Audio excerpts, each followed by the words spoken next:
Hey everyone, welcome to AMC Movie Talk for movie fans. I'm your host, Ashley Mova, and this is the daily show where we give you all of the latest news from the world of movies, plus a little bit of insight into what it all means. Joining us as always is AMC Movie News Editor-in-Chief, John Campea. Greetings and salutations, everybody. Welcome to the best damn movie-related show on the internet, coming to you live from the Stream.TV studios right here in Hollywood, California. We are so glad you decided to make us part of your day. Also here, AMC Movie News Production Manager, Dennis Zen. Hey guys, we were just all talking about Schnepp's big interview with Kevin Smith. Kevin Smith yesterday for Superman stuff. That's going to be awesome. Yeah, he was great. He's an incredible interview. I can't wait to share it with you guys. August 1st.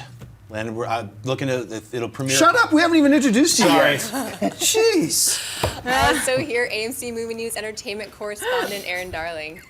Hey guys, I'll keep it short and sweet so Schnepp can take my time. Yeah, the man with the interview over here, writer-director, John Schnepp. Now tell us about Kevin Smith. Anyway, no, so you guys will see it. It's in a couple months. It was great. Let's cut back to Erin. As all of you know, Philip Seymour Hoffman passed away this past weekend at the young age of 46.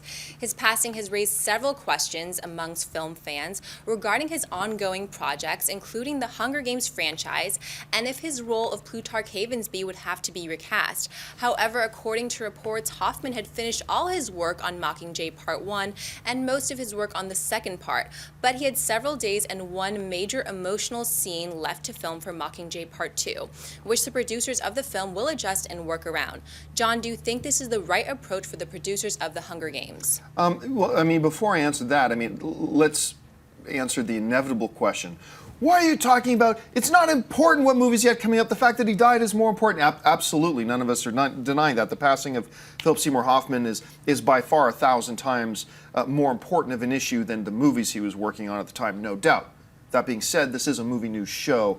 If Peyton Manning had tragically died in a car accident on his way to the Super Bowl, sports news shows still need to wonder and ask the question, who will start at quarterback for the Broncos? And it's not meaning to be insensitive at all. It's just that, other things continue to go on and we need to address them and ask the question. And we've gotten a lot of emails from people asking us, are they going to have to recast Plutarch at this point? Is this a Paul Walker situation, But as the producers have come out and said, actually no, Philip Seymour Hoffman was pretty much 99% done with the film. There were just a couple of days of shooting left they had to do for Mockingjay Part 2, which means everything he had to shoot for Mockingjay Part 1 was finished. And he had one significant scene left. And that makes this a lot different than the Fast and Furious scenario with Paul Walker. With Paul Walker, he was only half done his scenes. So you can't just work around that per se. You got to really do something major about it. And but in this situation, they just need to find a creative way to work around one major scene. So no, there will be no recasting. They won't have to change the story, significantly. For the movie's sake, the good news is that most of his scenes were already finished. And I think working around it, especially with only one scene, a couple days of shooting left, is the right way to go. And I think we won't really even feel the bump as we're watching the movie, which is a good thing. Dennis, how do you see it? I feel like it's the right move. I mean, if he's already shot that much stuff. I was actually kind of surprised. I thought they were still maybe even shooting the end of Mockingjay Part 1, but it seems like they're already on to Part 2. Oh, yeah. I think the only thing is when we watch it in theaters, less than a year from now, that's when we're going to see Philip Seymour Hoffman and kind of feel that, kind of like when we were watching Heath Ledger in The Dark Knight. Yeah. I think it's going to be more on us. But it's not the same situation as Paul Walker, and I guess for the movie's sake, that's a good thing. Yeah, Schnepp? Selfishly, I'd say I'm glad that we have a few more movies to see his amazing acting abilities. Yeah. So that always happens when an actor or actress passes away, or even a director or a writer, and they have some things in the can, so to speak, that even though if it's a tragic death, usually deaths like this or any kind of death that happens prematurely when they're younger is a tragic death. So to me, it's like I'm happy that we're going to see the 2 episodes of him, so that we get 2 movies in like 2 years, Erin? It's an interesting situation because the source material has a rabid fan base, and it's kind of interesting to see how they'll proceed at this point and what scenes are yet to be shot. But I think if they have most of it done, there must be a nice way to work around this and to kind of honor his legacy and not bring someone else in to complete the role for the 1 or 2 scenes. That wouldn't make much sense at all. One of the things you brought up, which was really kind of, you mentioned like from a selfish point of view, it's nice when you know you saw those movies go. As most of you guys remember, Peter O'Toole passed away recently, one of my all-time favorite actors, and Anne was sick, and so we were stuck at home, and I was watching. I've never really watched The Tudors, and so we started watching that, and I had no idea Peter O'Toole was in that. So for me, it was like kind of a pleasant surprise, like, oh, Peter O'Toole that I didn't even know existed. So that was kind of saying. You were going to bring something else up? No. Oh, okay. Sorry, I thought you were going to say something. All right, then what's next? Okay. The Lego Movie opens this week in AMC theaters everywhere and is currently holding a rare 100% critic rating on Rotten Tomatoes. With huge critic and test audience response, Warner Brothers has decided to move ahead and develop a sequel to the film and have hired the internship and the watch writer Jared Stern to write the script. Dennis, is it smart to be moving ahead with a sequel to the Lego Movie before it even opens in theaters? Absolutely. I mean, it's a fun, charming, with a lot of heart movie that not only kids are gonna like. It has a lot of adult, like not adult humor, but like humor that only adults will get. It's Will Arnett as Batman just kills it. The only concern I have is that they're having who's that? Jared Stern come in to write it instead of.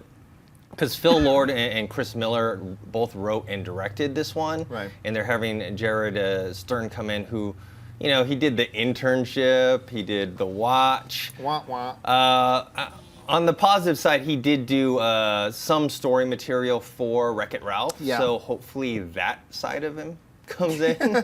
But I think the Lego Movie is going to kill at the box office. I think people are going to watch it multiple times. I know I am. Yep. I would guess that it'll be a first draft, and then they might have a couple other writers come in and do a polish if they don't do the polish themselves. So it's good to, it's good to get a first draft going. I mean, even before the movie comes out, I'm excited to see it, and I don't play with Legos anymore. So I am dying to see this because everybody I have talked to who has seen it. I don't see a lot of movies well in advance anymore because people like Aaron and Chris Lee and Amy Rose go and cover the junkets for us now, so I don't see a lot of the movies well in advance anymore. But everybody I've talked to, we had Steve Weintraub, Frosty from Collider, on here the other day. And before we started shooting the show, he was talking to us, guys, have you seen Lego yet?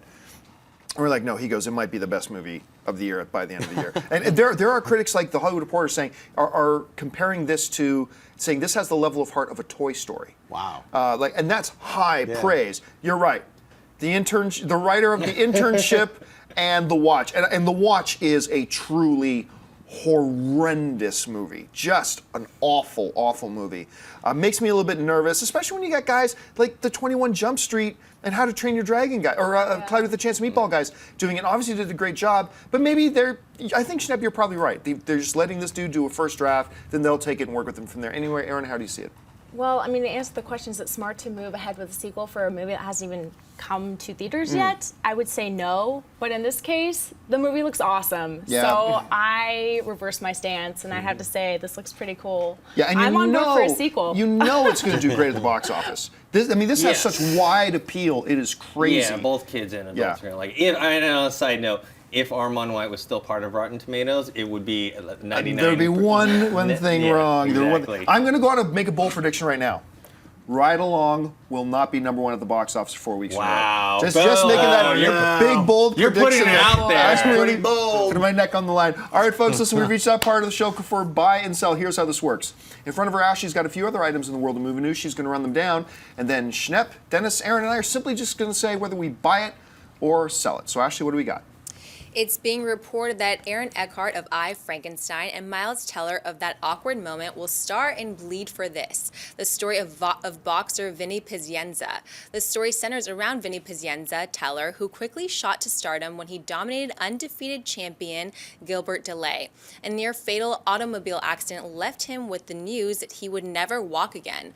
After months of recovery and against doctors' orders, Vinny returned to the gym under infamous trainer Kevin Rooney Eckhart and made a triumphant return to the ring just over a year later. Aaron, buy or sell the sounds of Bleed for This? Well, I'm definitely going to buy this. This sounds awesome. It sounds like $1 Million Baby with a happy ending. I love movies like this. I'm a big sports fan. I think it'll be something right up my alley. And I've been waiting for Aaron Eckhart to come back and get his groove back and be in a movie I actually like. This might be it. So so I'm all for it. $1 Million Baby wasn't a happy ending? No, I love, I mean, the story about a guy, this boxing champion, car accident, told he's never going to walk again, come back and beat Roberto Duran twice. I mean, this is a great sounding story. I'm all for it, and you're right. The cast is great. Miles Teller is he's hot right now. I mean, filmmakers are lining up to work with this guy, so for me, it's a buy. Dennis? I buy it for several reasons. You have Martin Scorsese's actually exec producing it, and you have Ben Younger, who directed and wrote Boiler Room, is writing and directing this, and I really like Boiler Room. And yeah, I'd like to see Aaron Eckhart in a nicer role to wash that I Frankenstein out of people's mouths. Schnepp? I will implore everyone to go see I Frankenstein as soon as possible. It is comedy gold. I laughed the entire time. I'm not kidding. I'm giggling and out loud laughing. It is incredible comedy, and you're missing out. You're seeing Ride Along. I can't believe you're not seeing Frankenstein. See it immediately. A lot of explosions and fireworks and flames and weird bear-like demons. It's incredible. I buy this. Sorry, I just had to let that I Frankenstein thing ride. But yeah, they should include like a Tasmanian devil animation sequence. Oh, maybe while he's training. I wouldn't doubt it. Why not? I wouldn't doubt it. See him spin around. All right, what's next? Well, this next story contains a potential spoiler for the Captain America 2 post-credit scene. A report is making its way around the internet from someone who claims to have been at one of the several test screenings for Captain America: The Winter Soldier. The reports claim the movie is spectacular and that the post-credit scene for the movie introduces the characters Quicksilver and Scarlet Witch as a teaser for Avengers 2. Should I buy or sell this report? I enthusiastically buy it. I mean, sorry, Quicksilver in the Days of Future Past X-Men movie really looks like Dazzler's brother or husband. Doesn't look good. And I haven't even seen what they're going to look like, but I'm sure it's going to be amazing. So I'm happy to hear that Quicksilver and the Scarlet Witch are going to be in the credit sequence. Even if it's not true, that made me happy. I was like, oh, that's a great little teaser for the Avengers. So yeah, for me, this is an absolute sell. I think it sounds great and everything, but I don't believe the validity of this report at all. Why? Because even at press screenings for Marvel films, they don't show the press the post-credit teasers. They never show anybody the post-credit teasers. So personally, while there is a possibility this is true, I personally don't believe for a second that Marvel is showing the surprise post-credit scenes to advanced audiences when they won't even show it at the press screening. So I think this movie's going to be awesome, I don't buy the validity of this report at all. Dennis? I buy the idea of having Quicksilver and Scarlet Witch in it. But yeah, I am a little skeptical of the source. It's like Laney Gossip. I've never heard of this website before. Oh, you haven't heard of Laney Gossip? And Laney Gossip. And also, a part of that report was like, Scarlet Witch and Quicksilver look badass, and they put the Quicksilver of X-Men to shame. Personally, I'd love to see Scarlet Witch and Quicksilver. They should do one like the Ultimates version. Have you read the Ultimates? No. They basically show up after every like huge battle. They're missing the entire time, and they show up at the end and go, "Oh man, we did all that fighting and stuff," and all the other Avengers are like, "What are you talking about?" And they're like, "Oh, check the satellite feed." Yeah, because it's all super quick, Yeah. and then she's just hexing stuff. So they're like just chilling back and doing crazy madness. So. Aaron? I buy and sell this. I buy that the movie is spectacular. I believe that wholeheartedly, whole mind and soul bodily. But the whole crossover twins being in the end sequence, I definitely sell that. I don't know why they would want to focus so much on these minor characters that I believe will have to have minor roles within their universe. So it seems like a waste of a credit sequence for me. I would add to buying the possibility of it is like they might want to get the jump on the X-Men movie by saying, check out our version of Quicksilver and Scarlet Witch that doesn't suck. Yeah, I don't know that they think it's that important, but to lend credence to the credibility of it, these test screenings have been happening. So those are real. They are test screening the movie. I just don't believe they'd show the end credit scene. All right, what's next? We've known for some time that the Office star BJ Novak would be appearing in the upcoming The Amazing Spider-Man 2, but we haven't known who he'd be playing until now. According to a tweet by director Mark Webb, Novak will be playing Alistair Smythe, son of Spencer Smythe, who created the Spider Slayers and eventually goes on in the comics to become a major Spider-Man villain himself. John, buy or sell Novak playing Alistair Smythe? Well, it's Alistair Smythe. Just to be clear, I think I probably misspelt it. But I buy it. Now, some people I've read online today saying, oh no, they're introducing too many characters. Once again, every movie has 50 characters. You just don't recognize their names, and so you don't think that way. And I'm sure Novak will play a very minor role in this thing, and they're probably setting up for something a little bit in the future. As far as Novak himself playing, we were talking a little bit about it behind the screen. We have never had the opportunity to see Novak's acting chops. In The Office, he was very subdued and then kind of played this weird douchebag that he kind of created, and he was great in it.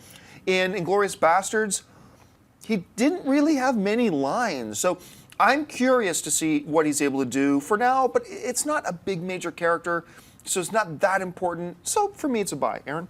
It's a buy for me too. I believe this because, I mean, Sony really needs to start setting up their universe with all their bad guys in the Sinister Six, and if he's a Spider Slayer, it makes a lot of sense to me, so I do believe this. So buy it. Dennis? I mean, I buy that he's going to play Alistair Smythe or whatever, but I just don't see him as a major villain down the road. I don't see him as Ultimate Spider Slayer, which, by the way, that costume's okay. I don't know if you saw the other costume they have for him. No. Or it's like a guy with a mullet, and I don't know. He just looks really weird. But I don't think they're gonna use him in that type of role. I think maybe in controlling the Spider Slayers and maybe a mad scientist type of thing. But I don't think he's gonna be the actual villain in a costume.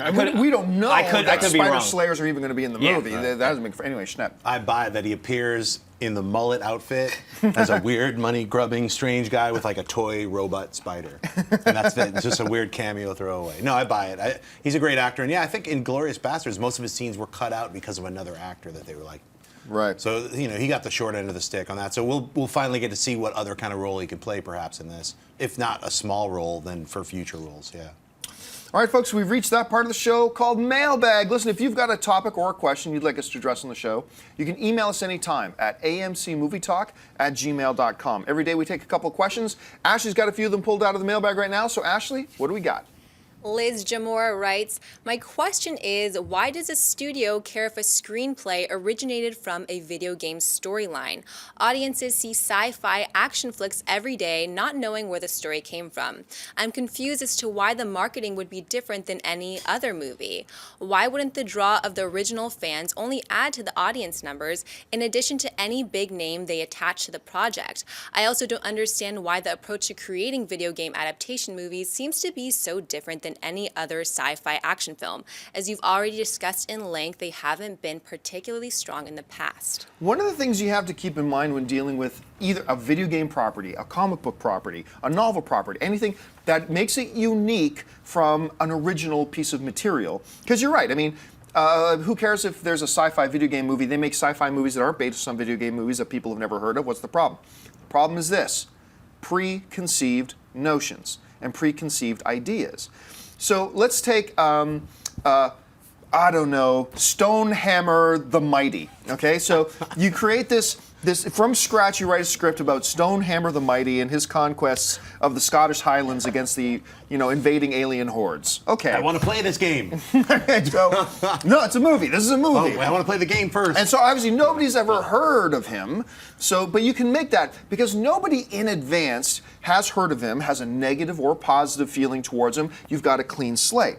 When you're looking at something else, like let's say, I don't know, Dragon Ball Z, for example. I'm just pulling this, not meaning to pick on Dragon Ball Z.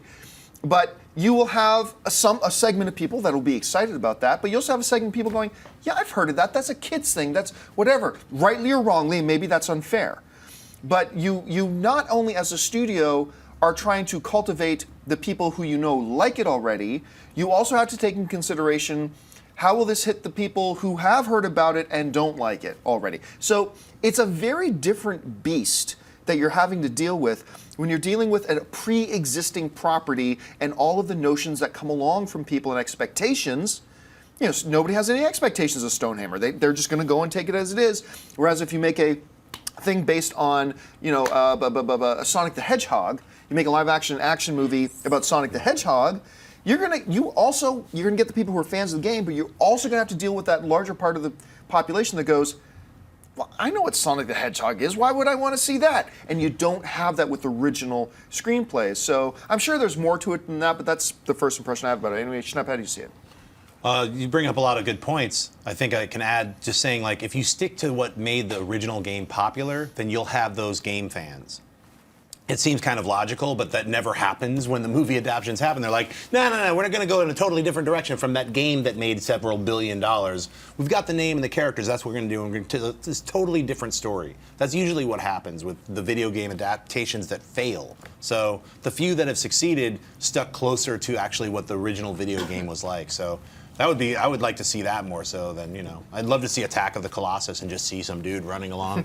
Just make it all full 3D. It'd be crazy. Just do what the game did, but make it a movie. I mean, it's really simple. I wish they would just do it. Dennis? I think they have to ride a fine line, by appeasing the original fan base and also appealing to a broader audience. And there's a reason why studios come to like a place like Comic-Con and show off and try and impress this.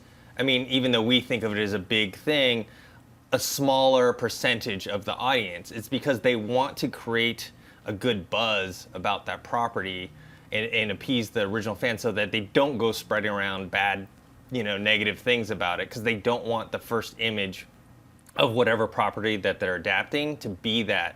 Because you and me are big UFC fans. The UFC documentary, they said one of the problems they had was after they had declared it this no hold bars, to the death, no rules type of thing, the hard thing about it was when they tried to legitimize it as a sport, that they couldn't get past that initial overcoming that initial image they had. And so that's the same thing with these movie properties adapting from video games or comic books or whatever. If they get that negative image from the start, people are going to pass that around, and then the casual fans will hear that, even though they know nothing about it. They'll hear it from other people and go like, okay, that's a bad thing. Aaron? Why do studios care if a screenplay originates from a video game? Because historically they suck. Yeah. And historically they're not cheap. So it's a big gamble for them. So that's why it matters, really. I mean, just look at the pattern. Just look at the things we're looking at back here. Look at these graphics. Come on. This is a good What are you example. talking about? That's cinematic gold back there. I don't know. Come on, I don't know what you're dude. smoking. I actually do own Super Mario Brothers. It's near and dear Double to my Dragon's heart. a classic. All right, what's next? Daniel Taylor writes, "Hey movie talkers, my question is about the nominees for Best Picture, specifically why there are only 9 of them. 2013 was such a stacked year with great movies. Why can't they just throw a Prisoners or an Inside Llewyn Davis in there just to even it out? Are any of you even OCD enough to care about this?" Okay, here's the thing. I'm going to explain this the best that I can, but I'm going to tell you right now, even I do not have the most clear picture of it, so I'm sure I'm going to fail a little bit in how I explain this, but try to follow me if you can. You don't just throw the tag Academy Award nominee for Best Picture, just throw one in there. No, this is an honor that must be earned. Here's how this works. Here's how the Oscar voting process works, all right? And I'm sure, I wish Chris Tapley was here, a friend of ours who is an expert about Oscar season, but this is the best way to explain it. Try to follow me. Let's say you got like about 5,000 to 6,000 voting members of the Academy. For argument's sake, let's say 5,000, although it's probably closer to 6. 5,000 voting members. Every single member gets a vote. This is how they're establishing the nominees. Gets a vote, and they're asked to list number 1 through 5 of their top 5 films of the year. So they send their votes now into the Academy, all right? So now you got 5,000 votes. The Academy then takes those votes and they start creating piles. In other words, like number of votes that's going to go to Captain Phillips, number of votes that's going to go to Gravity, number of votes that's going to 12 Years a Slave. What happens from there is they have a formula. They take the number of votes divided by the number of potential nomination slots, which is 10 plus 1. So ultimately the number is 11. So they take 5,000 votes, divide that by 11, and they come up with a number, I think it's like 455. That's called the magic number, all right? My math is probably a little bit off here, but you know what I'm trying to say. Once a film gets 455 number 1 votes, that film automatically becomes nominated for Best Picture, all right? Any film that gets less than 1% of the votes, which in this case would be, for argument's sake, 50 votes. If there aren't at least 50 votes voting a movie for number 1, those movies are automatically disqualified from nomination. So now what you're left with is a bunch of movies. You got a pile over here that got that magic number, 455 or more. You got a bunch of movies that got over 1%, but under the 5% or whatever the number is, under the 10%. So then what you do is you take, this is where it gets really complicated, you take the number of movies that are already nominated, if any of them got like over 500 votes, you then look at what the number 2 on those ballots are. And those get counted as votes. Long and the short of it is, as you start to disqualify, so this ballot nominated Grown Ups 2 as the number 1 film of the year. Well, Grown Ups 2 did not get 1% of the vote, so scratch that off. Then you go down to what was number 2 on this guy's ballot.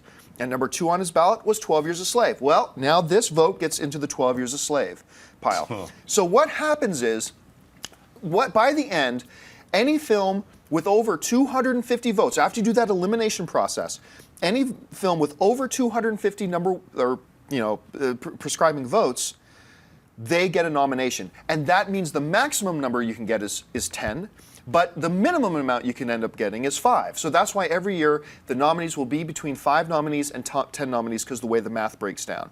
So the number 1 votes are obviously super important. you got to get those number 1 votes, and that's why you don't just then randomly say, oh, well, let's just round it out to 10. Let's pick some random film that didn't earn the spot and give it.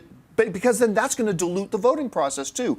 You only want the Academy voters to then vote on the actual movies that earned a nomination spot and not dilute the process by adding films that didn't earn it. So I hope that clears it up a little bit. I know even the way I described it sounded really confusing, but that's the basic gist. I'm sure Chris Tapley's going to yell at me later when he watches this. But do you guys have anything you want to add to that at all? Why is it so complicated? It's really complicated and complex. Oh my God, I have a headache. All right, listen. Take a grown-ups and subtract this, and some kind of weird mathematician. But it works out. No, When you I actually know. look at how it shakes out, it actually is a pretty fair system. But anyway, listen, guys, we've got just a couple minutes left. And what we like to do, since we do this show live Monday through Friday at 11 a.m. Pacific Standard Time, we'd like to take live questions from the chat board. We got a lot of people in the chat board right now. You guys have been firing questions. Our gatekeeper is, of course, Ms. Ashley Mova over there. She's the one with all the power. So, Ashley, you got some questions picked out of the chat board for us? That I do. Oliver Mears writes, could we see a Who Framed Roger Rabbit 2 movie or a reboot? I don't think so, no. Nope. No. Nope. I don't think that No. blending of the 2D animation with the live action is very popular these Space days. Jam! Hey, Yeah, that's not around I either. recently I love that rewatched movie. Who Framed Roger Rabbit literally 3 weeks ago. Really? It's And great. It's such a fun film, but I gotta say, Roger Rabbit was so annoying to me as a character that Right. it'd be like, you gotta fix that character a little bit and make like Bugs Bunny I could watch all day. This dude, no. What was his So, wife's name again? Jessica. Jessica. Now, lots of adult-themed cartoon sequels have been made, but over Jessica. But I don't think those Right. count. All right, what's next? Who Framed Jessica Rabbit? I'd go watch that. Mr. Scuba Steve 2100 writes, my question is, will the Joker be in the next Batman or any Batman films coming up, and who would you cast? Next, probably not.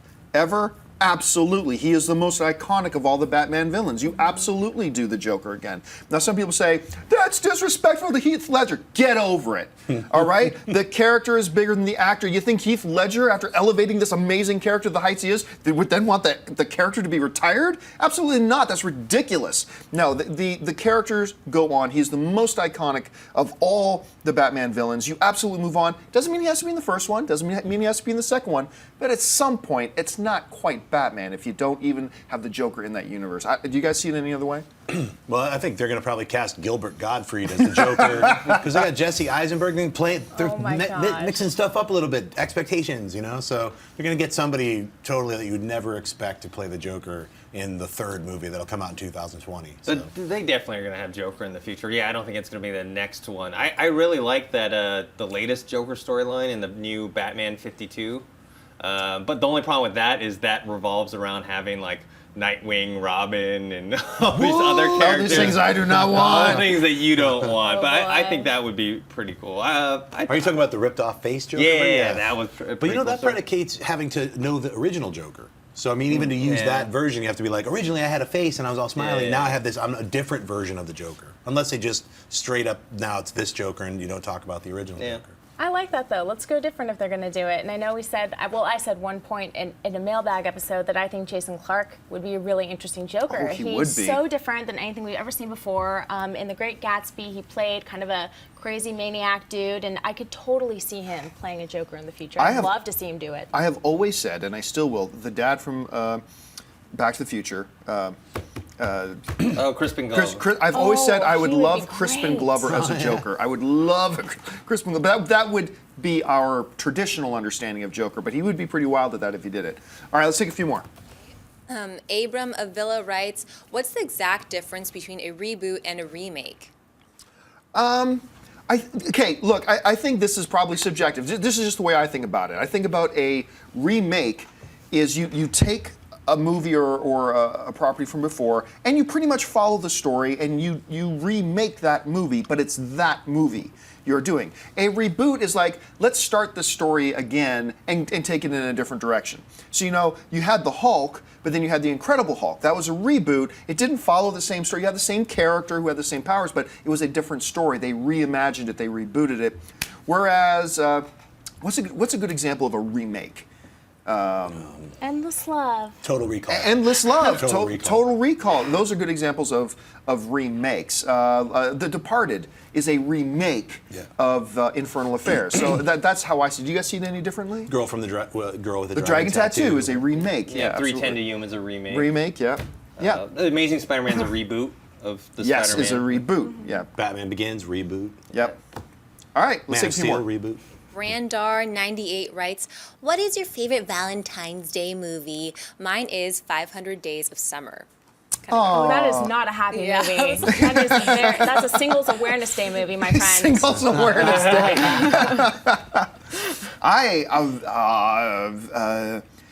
To me, this is going to sound dumb. I love the David Duchovny Return to Me. Did you see that? Return to haven't Me? seen that. No. David Duchovny and the girl, the love interest from Good Will Hunting. Minnie Driver? Minnie Driver. They star in it. And David Duchovny plays a guy who's totally in love, and his wife dies in a tragic car accident. And Minnie Driver plays a woman who gets a heart transplant from his wife. And then later, like a year later, they meet and fall in love, even though they don't know that she's the heart recipient. It sounds kind of corny. It's a lovely movie. Seriously, check it out. It's called Return to Me. Watch it on Valentine's Day with your sweetheart. You will be rewarded. Anyway, what's next? I didn't say anything.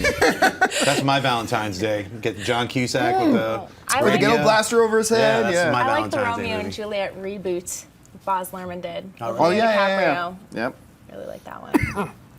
Jack Gavin writes, question, who do you think the next big action star is? Like a Cruise or a Bruce Willis type? What young kid is next? Honestly, and look, I'm going to get laughed at for this and everything. I will still contend this. I believe one of the kids out there right now who has all the tools to be a really good action star in the future is Taylor Lautner. I really believe that. Me too. Me People too. want to hammer on him because he was in those Twilight movies. Get over yourself for a second. He's actually got the tools. He's a legit martial arts black belt. He's got a lot of charisma. He's got the square chin. He's got all the tools you need to bring to that. And I actually think he could legitimately be, if he starts getting a couple of the right roles, if he hasn't been killed already. I mean, if his career hasn't been killed already because of the Twilight cloud that hangs He over was his in head. that jumpy action He's film. an abduction. Yeah, he was in Abduction. Collins. Very bad film, but his action stuff in it was really quite good. I think he's got the tools. What do you think? I agree with you completely. I've been saying this for years. I think he's really, really talented, and outside of the Twilight franchise, I think he does have a career. Hopefully, he has a shot at it still. But with his background, I think he'd be an amazing action star in the future. What do you guys think? Do you have anybody on the top of your head? Maybe Jai Courtney, if you say his name right. Oh, yeah, He was in Jai Jack Reacher. He was in Spartacus. He was in he was the new. unfortunately, in I, Frankenstein. He was in I, Frankenstein. Yeah. He played Bruce Willis' son in the most recent Die Hard. Yeah, which I didn't care No, for. you're right. but- He's but got I tons liked of potential. him. Yeah, tons of potential. Like Michael B. Jordan. I mean, I think he's going to be a breakout star in the Fantastic Four, and he's going to slowly become the go-to action guy, I think. All right, let's take one more. Enrique Mejia writes, what were your thoughts on the Carrie remake? I didn't really care for it. I thought a couple of the performances were quite good, but I've forgotten about it already. You guys? Didn't see it. I didn't carry for it either. Boom. All right, on that note, everybody, that'll do it for us. Thank you so much for joining us today on AMC Movie Talk. We're so glad you were here. Listen, don't forget, lots of great films playing in AMC theaters everywhere right now. Head on over to www.amctheaters.com for your theater, showtime, and movie ticket information. And listen, if you want an audio-only version of this show, look in the description of this episode, and you'll find links to our Stitcher and iTunes so you can listen to us on the way to work. And don't forget to subscribe to our YouTube channel. I want to thank the people sitting at the table with me. First of all, our entertainment correspondent, Miss Erin Darling. Erin, where can people find you online? Twitter, Erin A. Darling, Facebook, Erin Darling fan page, and YouTube, Erin Ashley D. Thanks so much for tuning in to AMC Movie Talk, guys. Mr. Dennis Zen. Dennis, where can people find you online? You guys can find me on Twitter at ThinkHero and on YouTube, ThinkHero Pro. The, I guess, best buddies now with Kevin Smith, Yeah. Mr. John Schnepp. Schnepp, where can people find you online? You can find me at Twitter, at Instagram, just at John Schnepp. And thank you, everybody, for wishing my girl, Holly. She's out of the hospital. She had the surgery yesterday. And thanks, everybody who wished us well. Thanks. And thanks for not mentioning that I'm the one who put her there. And also, no, I'm just kidding. Get well soon, Holly. We're glad you're feeling better. The one and the only Miss Ashley Mova. Ashley, where can people find you? You guys can find me on Twitter at Ashley Mova. Happy Tequila Tuesday, guys. Woohoo! And thank you most of all to you guys. Listen, the most important part of our show is absolutely not what we have to say. It's what you have to say. Make sure you leave your thoughts and your comments on any or all the topics that we discuss here today in the comments section below. Thanks again for joining us. We'll be back again tomorrow. And until then, my name is John Caber for AMC Movie News. Bye-bye. If you like this video, be sure to give it a thumbs up, and don't forget to subscribe to AMC Movie News on YouTube. It's free and a great way to stay updated with all the latest movie news and check out our daily show, AMC Movie Talk. Also, don't forget to check us out on Facebook and Twitter to stay in the loop for our special prizes, giveaways, and contests.